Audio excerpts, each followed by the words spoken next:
십자가, 우리가 아까 찬송도 이제 십자가의 찬송을 함께 했고요. 십자가를 기억하기 위해서 성만찬이라고 하는 것도 우리가 행했습니다. 기독교의 복음, 기독교의 정신이 십자가에 녹아 있죠. 십자가는 다른 말로 하면 사랑, 희생입니다. 그리고 또 하나가 있는데 그것은 용서이죠.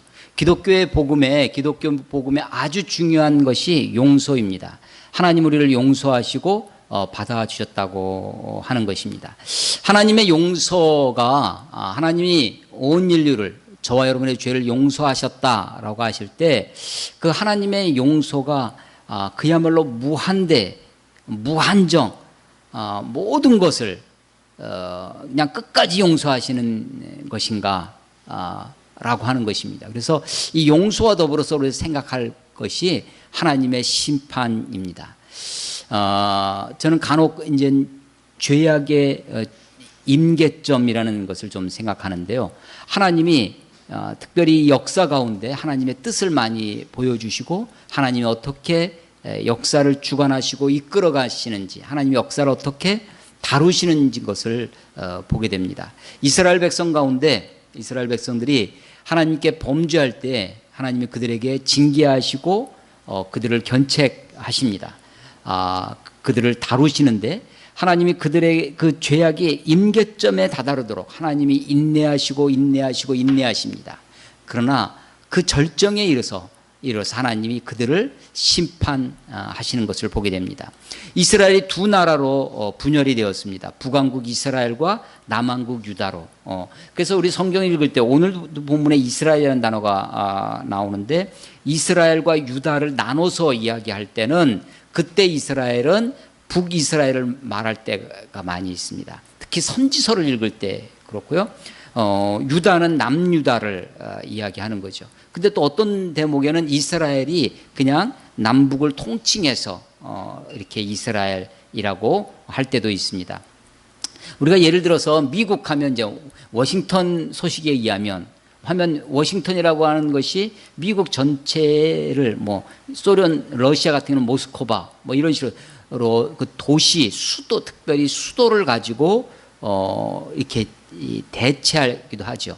그런 것처럼 북왕국 이스라엘의 수도였던 사마리아를 중심으로 사마리아가 할 때 북왕국을 얘기할 때가 많이 있고요. 남왕국은 예루살렘을 이야기할 때도 있습니다. 또 북왕국 중에 남왕국은 유다 지파와 베냐민 두 지파밖에 없고 북지파가 10개의 지파가 있었습니다. 근데 그 중에서 제일 큰 지파가 에브라임 지파였습니다. 그래서 어떨 때 보면, 그래서 선지서를 읽을 때 우리가 특별히 좀 어려운 것 중에 하나가 이제 그런 건데, 북이스라엘을 그냥 에브라임, 너 에브라임아라고 할 때 에브라임 지파 하나를 얘기하는 것이 아니라 에브라임 지파로 대표되어지는 북이스라엘을 이야기하는 그런 경우가 있죠. 오늘 설교 제목이 도저히 용서 못하시는 하나님의 안타까움. 하나님이 용서하고 싶은데 제가 이제 이 본문을 읽으면서 이 말씀을 묵상하면서 하나님의 마음이 어떤 마음일까를 이제 생각해 볼 때 하나님이 용서해 주고 싶은 거예요. 아니 한 사람이라도 좀 찾아봐라. 정의를 행하고 진리를 구하는 한 사람이라도 좀 찾아봐라. 내가 그러면 이 성읍을 예루살렘을 다 용서해 주겠다 라고 하는데 그 한 사람이 없는 거예요. 그 하나님이 마지막까지 저들을 징계하시고 견책하시면서 저들이 돌아오기를, 그래서 선지자들을 계속해서 보내는데도 불구하고 선지자들의 말을 우습게 여기고 선지자를 바람이라고 합니다. 그들 가운데는 말씀이 없다라고 하면서 그런 거 들을 필요 없다는 거죠. 선지자의 말을 우습게 여기면서 하나님이 여기 계시니 겉으로만 얘기하는 것이죠. 그러면서 저들이 결국은 패망의 길로 간, 하나님이 저들을 심판하실 수밖에 없는 하나님의 안타까움이 저에게 느껴졌습니다. 그래서 오늘 설교 제목이 도저히 용서하지 못하시는 하나님의 안타까움이라는 것이죠. 1절에 보면 지금 말씀드린 것처럼 너희는 예루살렘 거리로 빨리 다니며 그 넓은 거리에서, 아니 그 사거리에서 그 그 예루살렘 거리에서 찾아보고 알라. 너희가 만일 정의를 행하며 진리를 구하는 자를 한 사람이라도 찾으면 내가 이 성읍을 용서하리라. 용서해 주겠다. 그러면 용서해 주겠다는 거예요. 그런데 7절 보면 내가 어찌 너를 용서하겠느냐.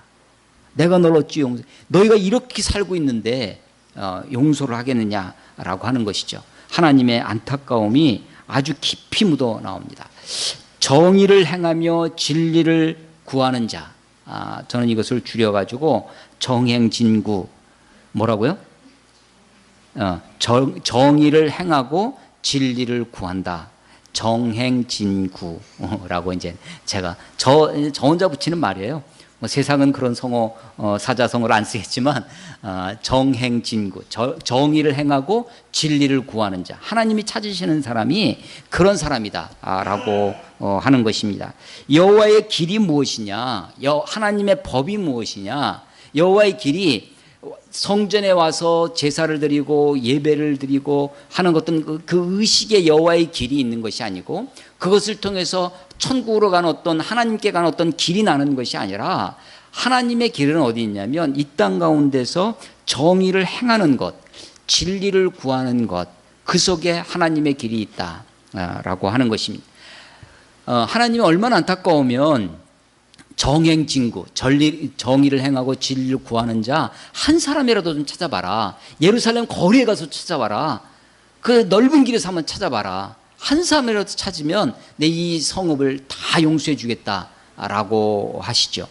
그래서 이것이 어떤 특정한 그룹이나 어떤 소수의 타락이나 범죄가 아니라 그야말로 남왕국 유다, 아니 이스라엘 전체가 이 총체적인 총체적 부패 가운데 놓여 있다라고 하는 것이 이 시대의 시대상이었습니다. 예레미야는 북왕국 이스라엘이 멸망하고부터 한 150여 년 후에 남왕국 유다가 멸망할 때 그 멸망에 즈음한 선지자였습니다. 북왕국 이스라엘이 멸망할 때 이사야 선지자가 주로 활동을 했는데, 이사야 선지자의 메시지도 마찬가지고요. 북왕국이 멸망할 때 우리가 이제 관습상 이렇게 이제 습관적으로 북은 위쪽이다 생각하니까 제가 이렇게 손을 하는 겁니다. 북왕국 이스라엘이 멸망할 때 남왕국에서 활동했던 선지자가 이사야입니다. 그래서 이 남왕국 유다가 회개하고 돌아오기를 외쳤던 선지자죠. 북왕국 이스라엘이 멸망할 때 그 즈음에 기원전 8세기 722년에 멸망하니까 그 전에 호세아 선지자라든지 아모스라든지 이런 사람들을 통해서 북왕국이 돌아오기를 외치죠. 그뿐만 아니라 남왕국에서도 이사야를 중심으로 해서 하나님의 메시지가 돌아오라, 메시지의 중심이 돌아오라는 거죠. 돌아와서 하나님께로 돌아와야 되는데, 그래서 너희들이 행해야 될 것이 진실과 정의와 공의, 사랑과 공의와 정의, 이것이 선지자들의 메시지였습니다. 그런데 그들은 그렇게 돌아오지 아니하고 여전히 죄악 가운데 악을 행하고 불의를 행하고 불법을 자행하는 그런 백성들을 하나님이 가만두지 아니하시고 결국은 멸망케 하셨다라는 것입니다. 우리 성경을 한번 찾아보겠습니다. 예레미야서 2장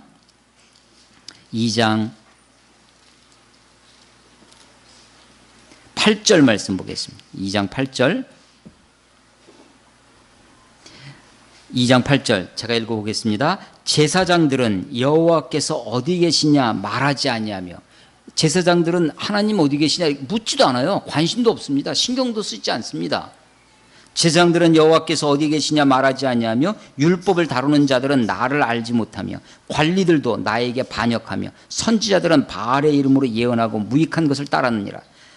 여기에는 제사장, 율법을 다루는 자, 관리들, 선지자들, 주로 지도자들입니다. 정치적인 지도자들, 종교적인 지도자들, 소위 이 권위자들의 타락의 모습이죠. 2장 26절 보겠습니다. 2장 26절 보면, 도둑이 붙들리면 수치를 당함 같이 이스라엘 집 곧 그들의 왕들과 지도자들과 제사장들과 선지자들이 수치를 당하리라. 사실은 여기 왕, 제사장, 선지자 요 세 그룹이 있는데요. 요 세 그룹이 그 당시 이스라엘의 세 그룹이었습니다. 왕이라고 하는 정치 권력이 있는 사람들이고요. 그리고 왕 옆에 있어 종교적인 제의를 행하지만 이 제사장 그룹이 있고, 그리고 말씀을 전하는 선지자 그룹이 있었습니다. 이것이 사실은 오늘날 삼권 분리처럼 사실은 이것이 잘 적절하게 서로 견제하고 균형하면서 하나님의 뜻, 율법이 실현되어지기를, 하나님의 나라가 이루어지기를 서로가 견제하고 서로가 돕고 해야 되는데 다 타락하는 거죠. 총체적인 타락의 모습입니다. 5장을 봐보겠습니다. 5장 31절. 5장 31절. 선지자들은 거짓을 예언하며 제사장들은 자기 권력으로 다스리며 내 백성은 그것을 좋게 여기니 마지막에는 너희가 어찌하려느냐. 예, 선지자들은 거짓을 예언합니다. 주로 메시지의 중심이 뭐였냐면 평안하다는 것입니다. 걱정하지 마라. 왜? 하나님이 여기 계시니까. 어디? 예루살렘에. 어디? 예루살렘 성전에 있으니까. 하나님의 이름이 여기 있는데 망할 일이 없다는 거죠. 하나님이 여기를 우리를 지켜주시는데 라고 하면서 거짓 메시지, 거짓 예언, 거짓 평안을 전하는 것이 선지자들의 주 이야기였습니다. 제사장들은 자기 권력으로 다스리며 종교가 아니 권력, 종교뿐만 아니라 모든 정치도 그런데 정치도 권력화되어지죠. 종교도 권력화되어집니다. 그런데 더 나쁜 것은 이 권력이 사유화되는 것입니다. 사유. 종교 권력도 사유화, 정치가 권력이 없으면, 대통령이 권력이 없어서 제대로 나라를 못 다스리면 어디 되겠습니까? 권력 그 자체가 문제가 아니라 대통령의 권력이 사유화되어서 자기 개인을 위하거나 혹은 자기가 소속한 정당을 위하거나 자기 집안을 위하면 사유화되어질 때 이것이 부패되어지고 나라가 뒤틀리고 하는 거죠. 종교 권력도 마찬가지인데 교회도 중세 교황도 마찬가지죠. 그것이 사유화되어져서 그것이 자기의 어떤 사적 이익을 위하여 권력이 남용되어지고 오용되어질 때 악이 창궐해지는 것입니다. 종교 권력의 사유화의 대표적인 것이 세습이라고 생각되어집니다. 마치 내 것이라고 생각하고 내가 갖췄다고 생각하는 거죠. 그래서 선지자들은 거짓을 예언합니다. 어쩌면 이 땅에도 교회에서 평안의 복음, 축복의 메시지, 번영과 풍요의 메시지가 어쩌면 거짓 말씀으로 복음과 다른 십자가의 복음이 아니라 고난받는 십자가에 달리신 하나님이 아니라 평안과 복음과 번영과 풍요의 메시지가 이 땅 가운데 창궐해져 가는 것을 보게 됩니다. 제사장들은 자기 권력으로 다스리며, 더 문제는 무엇이냐면 내 백성은 그것을 좋게 여기니 라고 하는 것입니다. 백성들도 성도들도 그것을 좋게 여긴다는 것입니다. 그야말로 총체적인 부패입니다. 총체적인 타락이죠. 교회가 그런 사유화되어지는 종교 권력을 용인을 하고 용납을 하고 오히려 그것을 부추기고 그것을 옹호하는 세력들이 생겨난다고 하는 것이죠. 그래서 내 백성은 그것을 좋게 여기니 라고 하는 이 그야말로 총체적인 부패의 끝, 마지막에는 너희가 어찌하려느냐. 야, 그렇게 살아가지고 어떡하겠느냐 라고 하는 탄식의 메시지입니다. 그야말로 총체적인 이 부패 앞에 하나님이 저들을 내가 어찌 너희들을 용서하겠느냐 라고 하는 결연하고도 비장하고 하나님의 깊은 탄식의 메시지가 오늘 5장의 메시지다라고 생각되어집니다. 하나님이 그러면서도 이 선지자를 통해서 진리를 행하고 정의를 구하는 그 한 사람을 찾으면 내가 이 성읍을 용서하겠다고 말씀하시는 거죠. 2절에 보시면 그들이 여호와께서 살아계심을 두고 맹세할지라도 실상은 거짓 맹세니라. 3절 여호와여 주의 눈이 진리를 찾지 아니하시나이까. 주께서 그들을 치셨을지라도 그들이 아픈 줄을 알지 못하며 그들을 멸하셨을지라도 그들이 징계를 받지 아니하고 그들의 얼굴을 바위보다 굳게 하여 돌아오기를 싫어하므로. 제가 읽을 때 어디에 액센트를 뒀죠? 예, 그들입니다. 그들이 누구냐? 그들이 정의를 행하지 아니하고 진리를 구하지도 않는 그들입니다. 그들이 이것이 정의와 상관없이 다 자기 배를 불리고 자기 집안을 살리고 하는 데에만 관심이 있는 거죠. 진리에는 관심이 없는 그들. 그런데 그들이 뭐라고 하냐면 2절에 보면 여호와의 살아계심을 두고 맹세합니다. 그런데 그것이 다 거짓 맹세라고 하는 것이죠. 이들이 입으로 하나님을 떠들지 않는 것이 아닙니다. 하나님을 이야기합니다. 심지어는요, 이들이 나는 구원받았다 라고 고백합니다. 7장을 한번 가보겠습니다. 7장.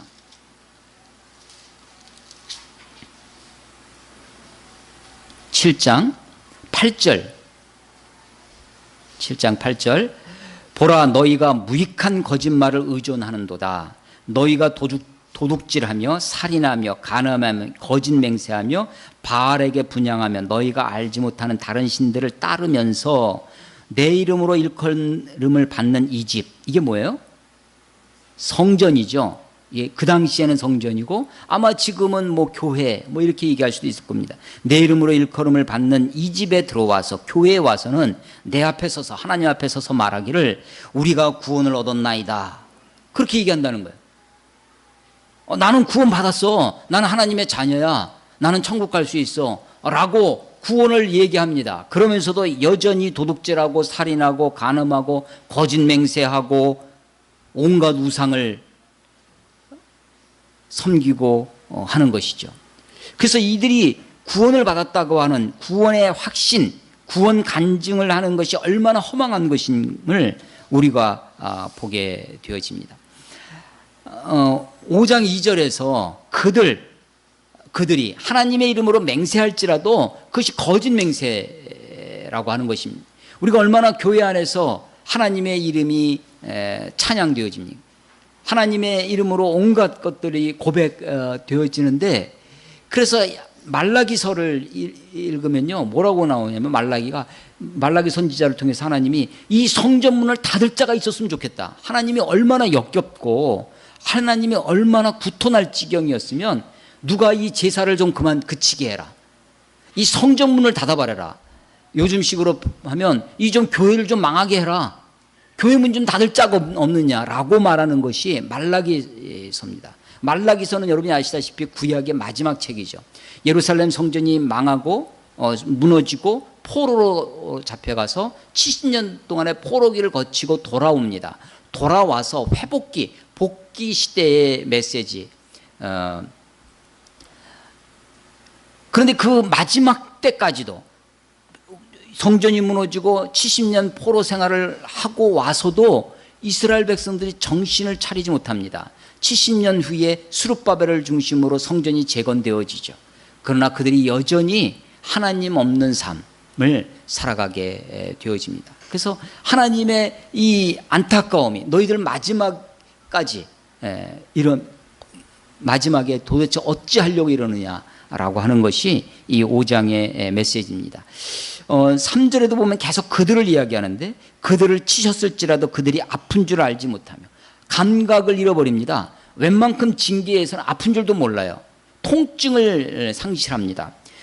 그들을 치셨을지라도 그들이 아픈 줄 알지 못하며 그들을 멸하셨을지라도 그들이 징계를 받지 아니하며. 그래서 이 예레미야서를 읽어보시면 혹은 에스겔서도 그렇고요. 북왕국이 멸망했습니다. 근데 너희들이 어떻게 남왕국이 너희들이 정신을 못 차리냐는 거예요. 하나님이 북이스라엘을 치셨는데 그들을 멸망시키셨는데 남아있는 너희들이 어쩌면 북이스라엘보다 사마리아보다 더 악을 행하느냐 라고 하는 것이죠. 감각이 없어요. 무감각하고 멸하셨을지라도 징계를 받지 아니하여 하나님의 징계를 받지 아니하고 그들의 얼굴을 바위보다 굳게 하여 그야말로 철면피가 되어집니다. 그래서 4절에 내가 말하기를 선지자가 말하는 거죠. 이 무리는 비천하고 어리석을 뿐이라 여호와의 길 자기 하나님의 법을 알지 못하니. 아니 이들이 제사를 잘 드렸을 것입니다. 이사야서도 그렇고요. 호세아서도 그렇고 아니 말라기서에도 보면 그들이 절기를 따라 월삭을 지키고 안식일을 지키고 온갖 것들을 행합니다. 제사를 안 드렸다는 것이 아닙니다. 번제를 안 드렸다는 것이 아닙니다. 그런데 그들이 여호와의 길이 거기에 있다고 생각하는 거죠. 우리가 한 달에 한 번씩 이렇게 성찬을 하지만 이것이 이 정도가 좀 적당하다 생각. 너무 이것도 많다고 하시는 분들도 있겠지만 캐톨릭에서 하는 것처럼 미사, 어떤 의식 그 자체가 우리를 구원해 주지 않습니다. 우리를 변화시키지 않습니다. 근데 그 의식과 미사가 중요한 또 의미도 갖고 있죠. 그래서 그 사이에서 우리가 긴장이 있어야 됩니다. 의식과 어떤 의식을 행하는 예배라고 하는 이 의식, 제사라고 하는 그 형식, 거기 속에 담겨져 있는 의미와 상징을 우리가 잘 기억하고 그 사이에서 긴장이 있어야 되는 거죠. 이들이 여호와의 길, 여호와의 법을 알지 못했다고 지금 선지자는 이야기하죠. 5절에 내가 지도자들에게 가서 그들에게 말하리라. 그들은 여호와의 길, 자기 하나님의 법을 안다 하였더니, 아니 조금 전에 4절에 선지자는 이 무리는 비천하고 어리석어서 여호와의 길, 자기 하나님의 법을 알지 못한다라고 얘기를 했는데, 지도자들은 5절에 이 제사장들 선지자들이죠. 거짓 선지자들, 거짓을 예언하고 자기 권력으로 사유하는 이런 자들은 그들은 여호와의 길, 자기 하나님의 법을 안다 한다는 거예요. 하였더니 그들도 일제히 멍에를 꺾고 결박을 끊은지라. 멍에를 꺾고 결박을 끊어. 멍에에 매어 있으면 구속이 됐죠. 결박에 되어 있으면 구속이 돼요. 이것은 어디에 지금 이 메시지는, 이 말 멍에를 꺾고 결박을 끊은지라, 이 말은 어디에서 가져온 말씀이냐면 시편 2편에서 가져온 겁니다. 시편 2편을 한번 찾아보십시오. 시편 2편. 시편이 150편이 되어 있는데요. 150편이 순서가 우리는 뭐 정확히는 알 수 없습니다. 왜 이렇게 시편이 이렇게 편집되어 있는지, 150편을 이렇게 모아놨는지 우린 잘 알지 못해요. 그런데 이제 우리가 추측을 하죠. 그 중에 하나가 1편과 2편이 아주 독특합니다. 시편 1편은 시편 전체의 서론과 같아요. 복 있는 사람은 이렇게 시작하죠. 물론 이것은 복의 찬가가 아닙니다. 복으로 시작하니까 복 같지만 복의 찬가가 아니에요. 왜냐하면 복 있는 사람은 악인의 꾀를 따르지 아니하며 죄인의 길에 서지 아니하며 오만한 자의 자리에 앉지 아니하고 오직 여호와의 율법을 즐거워하여 그의 율법을 주야로 묵상하는 자로다. 복의 찬가가 아니면 시편은 뭐의 찬가겠어요? 율법의 찬가입니다. 그러니까 시편 하면 우리가 좀 감정적으로 다가옵니다. 주정시 뭐 이런 것처럼 우리의 감정을 노래하고 슬픔이나 아픔이나 뭐 이렇게 하는 것 같아요. 근데 사실은 시편이 그렇지 않습니다. 시편은 율법 찬가입니다. 하나님의 말씀을 찬양하는 것이 시편의 핵심 메시지라는 거예요. 그래서 시편 1편에 그것을 분명히 밝혀줍니다. 복 있는 사람은 여호와의 율법을 즐거워하여 주의 율법을 주야로 묵상하는 자로다. 2편 마지막 절 봐보십시오. 시편 2편 마지막 절에 보시면 그의 아들에게 입맞추라. 그렇지 아니하면 진노하심으로 너희가 길에서 망하리니 그의 진노가 급하심이라. 여호와께 피하는 모든 사람은 다 복이 있도다. 그래서 1편과 2편이 우리가 따로 떨어져서 보지만 사실은 1편이 복으로 시작하죠. 복 있는 사람은. 2편 마지막이 복이 있도다. 그래서 많은 이 성서학자, 특별히 시편을 연구하시는 분들은 1편과 2편이 하나로 보는 거예요. 또 나중에 좀 더 얘기하면 3편과 4편도 자세히 보면 한 덩어리예요. 그래서 이것이 복으로 시작해서 복으로 끝나는데 2편은요. 2편에 보면 아까 12절 그의 아들에게 입맞추라. 그의 아들이 누구겠어요? 예, 얼뜻 우리가 마음에 떠오르는 것이 있죠. 자, 2편 1절 어찌하여 이방 나라들이 분노하며 민족들이 헛된 일을 꾸미는가? 세상의 군왕들이 나서며 관원들이 서로 꾀하여 여호와와 그의 기름 부음 받은 자를 대적하며. 그의 기름 부음 받은 자 누구겠어요? 기름 부음 받은 자. 이걸 풀어서 써서 그런데 이걸 한 단어로 읽으면 뭐겠어요? 메시아라는 겁니다. 기름 부음을 받은 자. 헬라어로 번역하면 뭐예요? 그리스도라는 것이죠.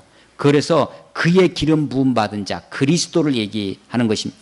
그런데 3절 우리가 그 군왕들이 세상의 군왕들이 나서서 관원들이 서로 꾀하며 이 권력자들이죠. 이 사람들이 1절에 막 분노합니다. 이 사람들이 헛된 일을 막 꾀해요.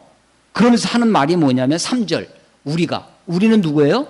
세상의 군왕들입니다. 관원들입니다. 이방 나라들입니다.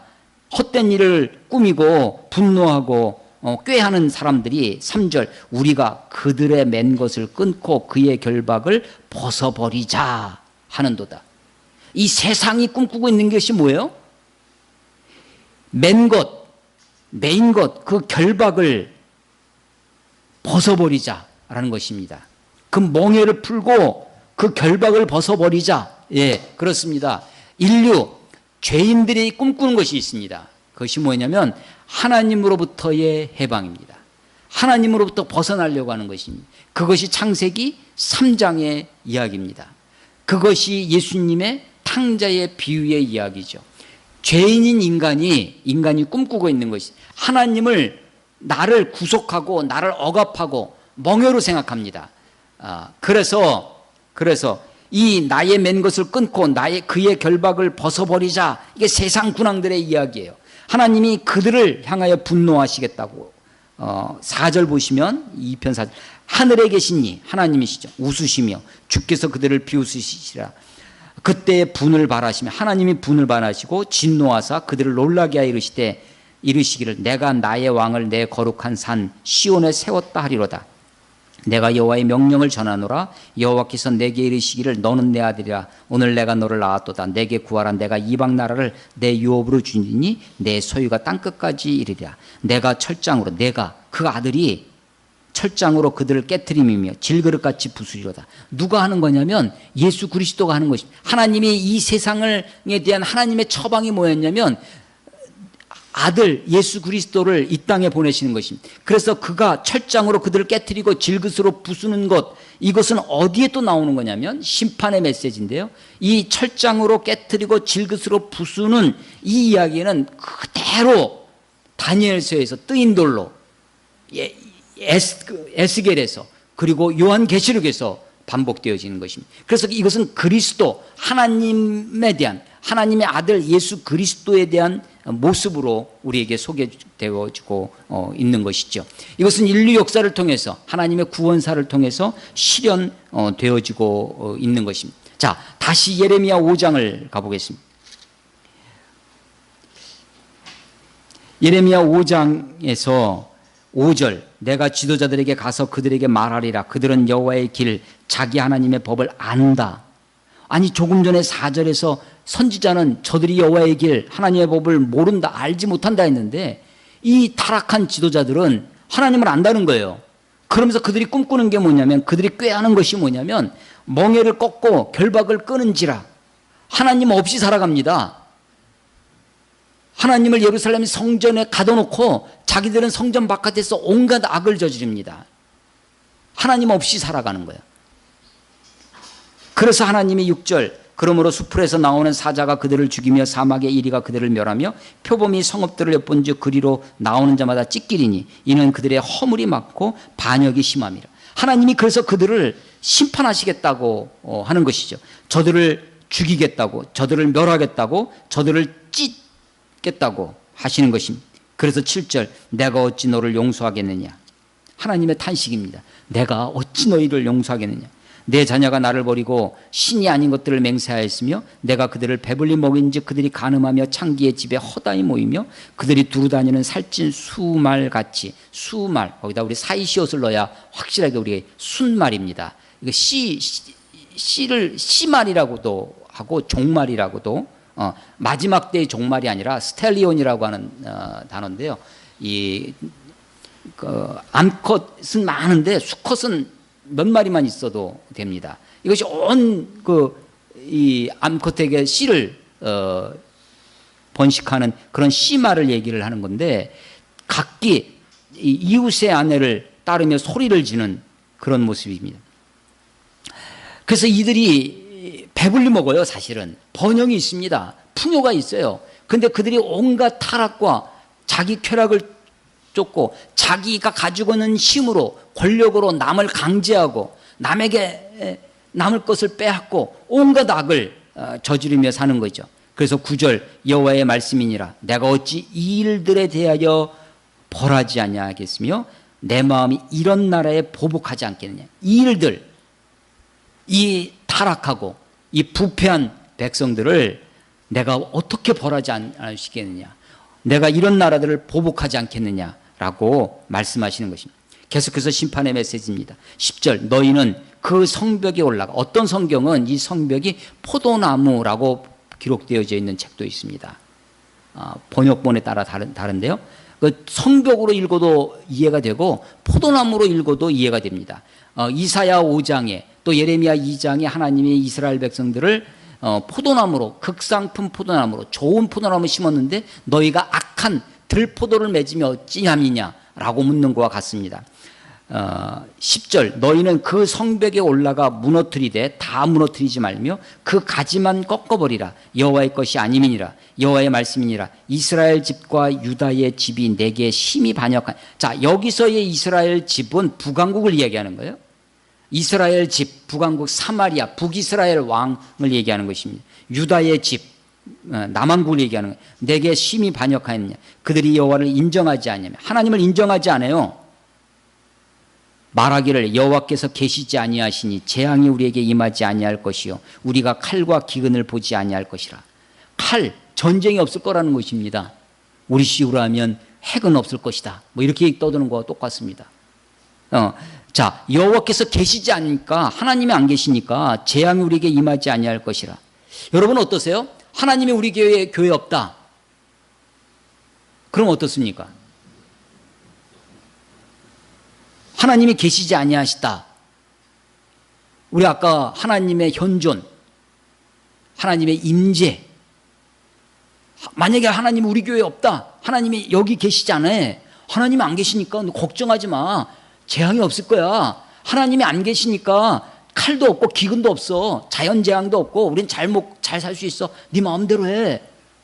지금 이러는 거예요. 근데 우리는 하나님의 사람들이라면, 우리가 하나님의 사람들이라면, 우리가 정말 그리스도인들이라면 하나님이 안 계신다라는 메시지를 들으면 어떻게 해야 돼요? 우리가 통곡해야죠. 아니, 하나님이 안 계신다 그러면 우리가 모일 이유도 없는 것이고, 하나님의 안 계심, 하나님 부재, 하나님의 임재가 아니라 하나님의 부재, 하나님이 안 계신다고 하면 이것만큼 비극이 없고 이것만큼 재앙이 없는 거죠. 하나님이 우리와 함께 하신다, 임마누엘, 하나님이 우리와 함께 하신다는 것만큼 복이 없습니다.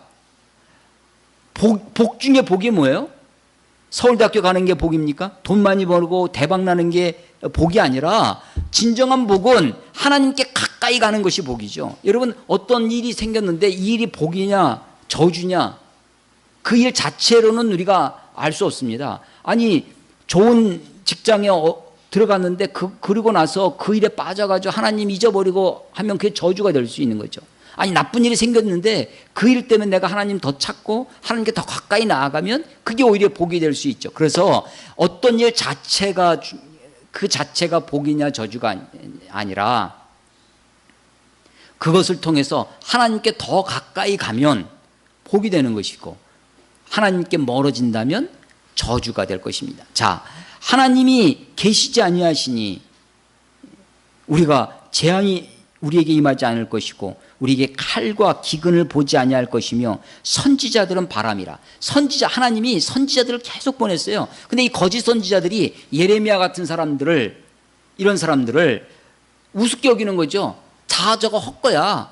바람이라는 것입니다. 선지자들은 바람이라. 말씀이 그들 속에 있지 아니한즉 그같이 그들이 당하리라. 하나님이요, 하나님이 지금 이스라엘 백성들을 향해서, 남유다를 향해서 계속해서 선지자를 보내십니다.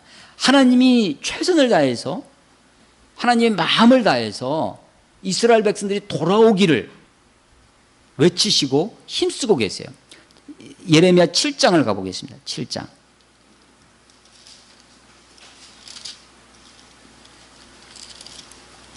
7장 13절. 여호와의 말씀이니라. 이제 너희가 이 모든 일을 행하였으며 내가 너희에게 말하되 새벽부터 부지런히 말하여도 듣지 아니하였고 너희를 불러도 대답하지 아니하였느니라. 하나님이 어떻게 하냐면 새벽부터 부지런히 말했다는 거예요. 그런데 저들이 듣지 않습니다.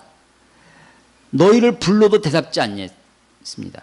25절, 7장 25절, 너희 조상들이 애굽 땅에서 나온 날부터 오늘까지 내가 내 종 선지자들을 너희에게 보내되 어떻게 보내요? 끊임없이 보냈다는 거예요. 너희가 나에게 순종하지 아니하며 귀를 기울이지 아니하고 목을 굳게 하여 너희 조상들보다 악을 더 행하였느니라. 하나님은 성실하게, 하나님은 열심히 끊임없이 새벽부터 말씀하십니다. 부지런히 말해요. 선지자들을 보내셨습니다. 그런데 이 선지자들을 지금 뭐라고 하는 거예요? 선지자들은 바람이라는 겁니다. 그래서 그들 속에 말씀이 없으니까 그들 말 신경 쓸 것도 없다. 하나님 여기 안 계시니까 재앙도 없고, 뭐 지금 선지자들이 심판을 외치고 나라가 망할 것이라고 하지만 그것은 다 봐라. 지금 우리가 잘 먹고 잘 살고 있지 않냐. 나라가 평안한데 무슨 이야기냐라고 하는 것이죠. 14절, 그러므로 만군의 하나님 여호와께서 이와 같이 말씀하시니라. 너희가 이 말을 하였은즉, 이 말이 어떤 말이에요? 이 말을 하였은즉, 너희가 이 말을 했어요. 그 말이 어디 말이냐면 12절에 나오는 것입니다. 그들이 여호와를 인정하지 아니하며 말하기를 여호와께서 계시지 아니하니 재앙이 우리에게 임하지 아니할 것이요 우리가 칼과 기근을 보지 아니할 것이며 선지자들은 바람이라 말씀이 그들 속에 있지 아니한지 그들이 당하리라. 요 말입니다. 이 말을 하였으니 하나님 안 계시니까 재앙도 없고 칼도 없고 기근도 없으니까 라고 선지자들은 바람이라고 말하는 그들, 그 말을 너희가 이 말을 하였은즉 볼지어다 내가 내 입에, 너의 입이에요, 내 입에 있는 나의 말. 하나님은 이미 그들을 입에 말씀을 주셨어요. 하나님은 이미 이스라엘 백성들에게, 남유다에게 말씀을 하셨습니다. 그들이 안 들었지만, 목이 곧아서 하나님의 말씀을 안 들었지만 하나님은요 주의 종들을 통해서 여러분들에게 이미 말씀하셨어요. 우리들에게 이미 말씀하셨어. 그래서 너희 입에 있는 나의 말이 불이 되게 하고, 말씀은, 그들은 선지자들을 바람이라고 그랬습니다. 근데 하나님은 너희 입에 있는 나의 말이 불이 될 것이다. 그리고 이 백성을 나무가 되게 하여 불사리라. 누가 타요? 그 나무가 타는 겁니다. 그 나무가 뭐냐면 이 백성들이에요. 하나님의 선지자들을 우습게 여기고 바람이라고 하고 하나님 안 계신다고. 아니, 하나님 안 계신 곳이 어디 있어요? 우리가 지옥 저 발 밑에 가도, 스올에 가도 하나님이 거기 계실 것입니다. 하나님이, 우리가 하늘 위에 갈다 할지도 하나님이 거기 계실 것입니다. 우리가 바다 끝에 가도 하나님 거기 계실 것입니다. 하나님이 안 계신 곳이 없어요. 하나님 안 계신 곳이 없어요. 그런데 하나님이 안 계신 것처럼 우리가 살아갑니다. 하나님 없는 것처럼 살아가죠. 하나님이 없다고 생각하면 못할 일이 없다. 그렇습니다. 하나님 없다고 생각하면요 못할 일이 없어요. 그래서 종교를 아편이라고 하고, 종교를, 그래서 무신의 세계관, 가치관을 가지고 있는 사회주의, 공산주의가 하나님 없다고 생각하니까 못할 일이 없는 거죠. 사실은 공산주의나 사회주의가 태동하게 된 그 밑바닥에는요 휴머니즘이 있어요. 인간이 불평등하다, 인간을 인간답게 살아야 돼. 그래서 사회주의에 아주 매력적인 메시지가 있습니다. 공산주의가 아주 매력적이게 달린 것이 있어요. 인간을 평등하게 돼야 된다. 인간을 인간답게, 인간을 소외로부터 해방시켜야 된다. 그런데 그들이 뿌리에 뭐가 있냐면 신이 없다는 거예요. 하나님 없다는 겁니다. 그러니까 그들은 못할 일이 없어요. 그들이 인간 평등, 평등한 세상을 하기 위해서 수단과 방법을 가리지 않게 됩니다. 하나님 없다고 생각하면 그렇습니다. 그래서 마찬가지로 하나님이 없다고 하는 그들에게 하나님이 내가 너희 입에 둔 나의 말, 너희 입에 이미 선포하신 하나님의 말씀, 이미 선지자들을 통해서 부지런히 새벽부터 말씀하셨던 그 말씀이 불이 돼서, 그리고 너희들은 나무가 돼서 그 말이, 하나님의 말씀이 너희들을 태워버리겠다는 것입니다. 15절, 여호와의 말씀이니라. 이스라엘 집이여. 이때 이스라엘 집은 남부광주를 다 통한 것입니다. 이스라엘 전체를 얘기하는 거예요.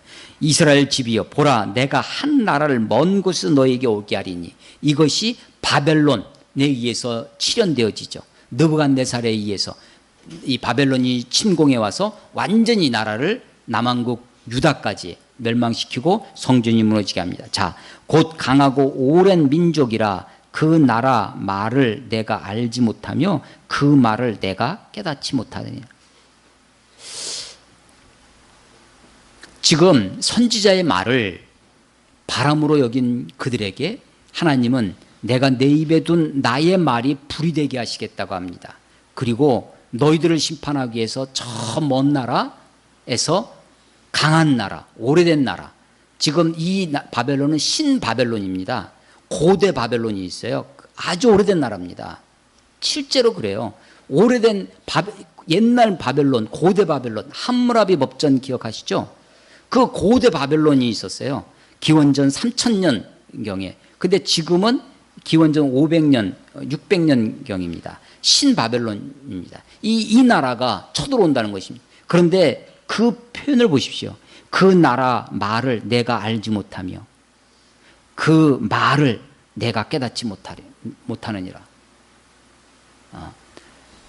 지금요, 선지자들의 말을 바람으로 여긴 그들에게 하나님이 내 입에게 준 나의 말이 불이 되게 하겠다고 하고, 너희 나라를 먼 나라에서 강하고 오래된 나라를 데리고 와서 너희를 무너뜨릴 것인데 너희가 그들의 말을 깨닫지 못하고 말을 알지 못한다는 것입니다. 제 말을 아시겠어요? 네.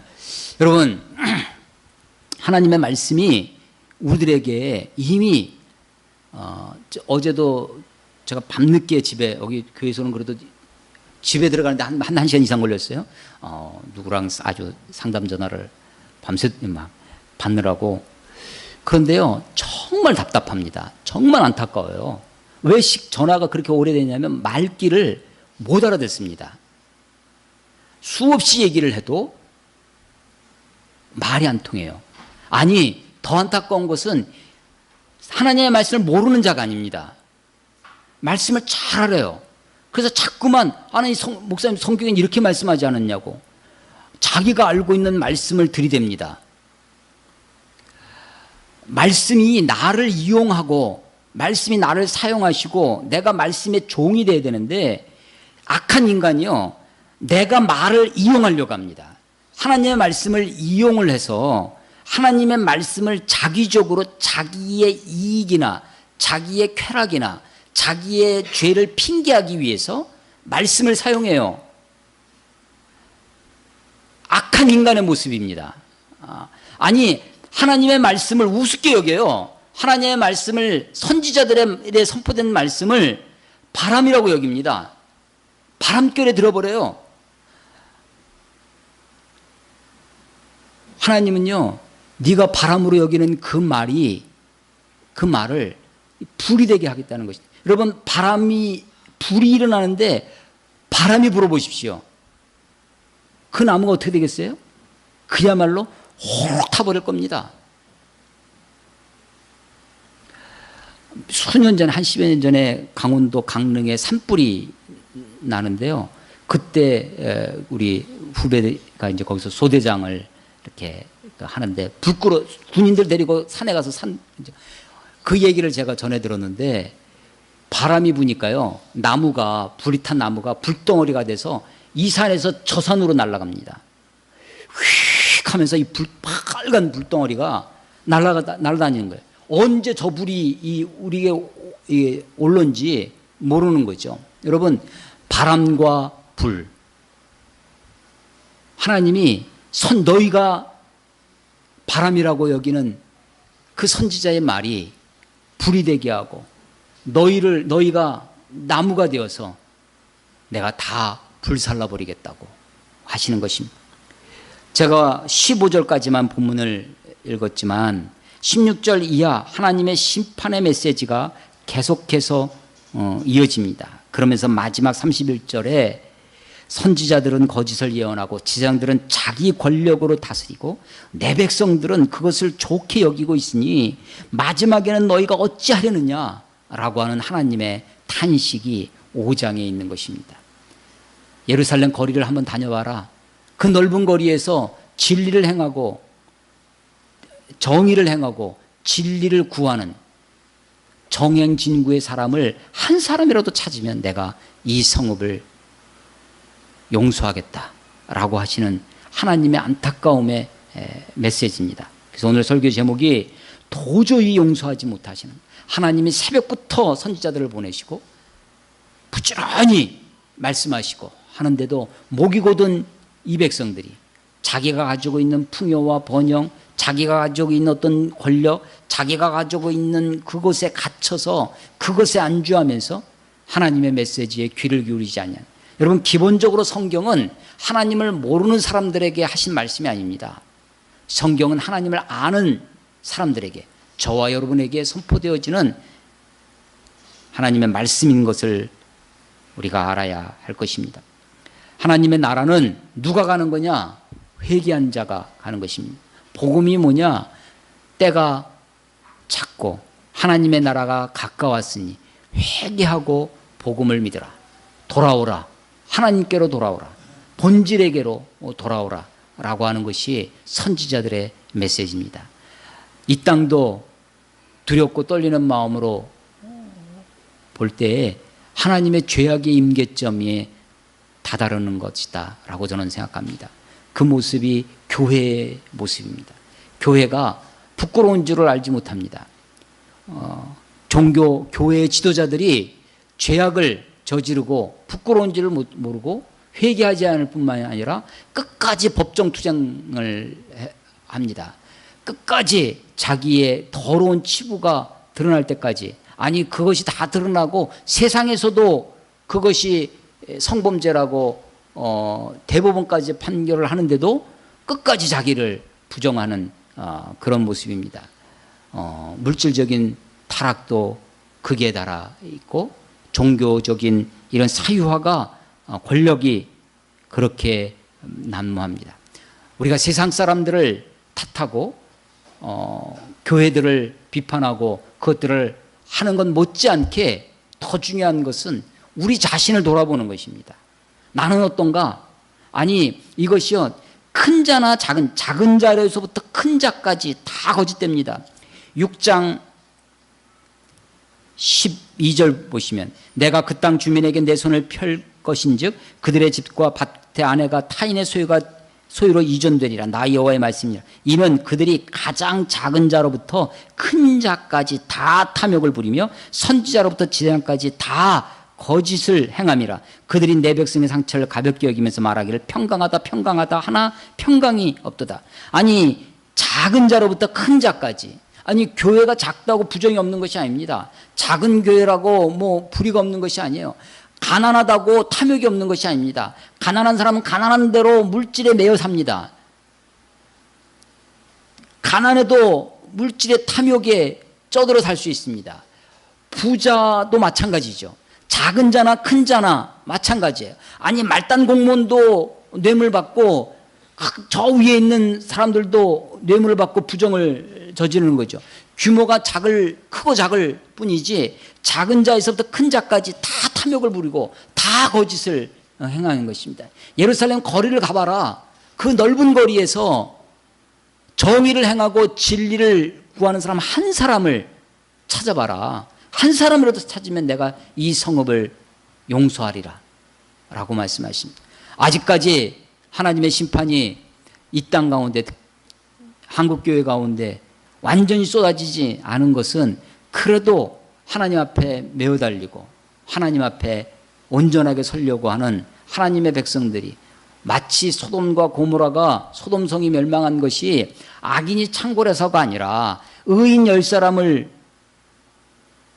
찾지 못해서 멸망하는 것처럼 그 한 사람, 우리가 다른 교회, 큰 교회, 한국교회 비판하고 그들의 허물을 우리가 지적하는 것과 동일한 몫으로 우리 자신을 돌아보고 내가 하나님 앞에 우리의 삶 가운데 내가 있는 그곳에서, 학교에서, 회사에서, 직장에서, 일터에서, 가정에서 정의를 행하고 진리를 구하는 정행진구의 삶을 살아갈 때 하나님은 이 땅을 용서하시고 이 백성을 긍휼히 여기시리라 생각되어집니다.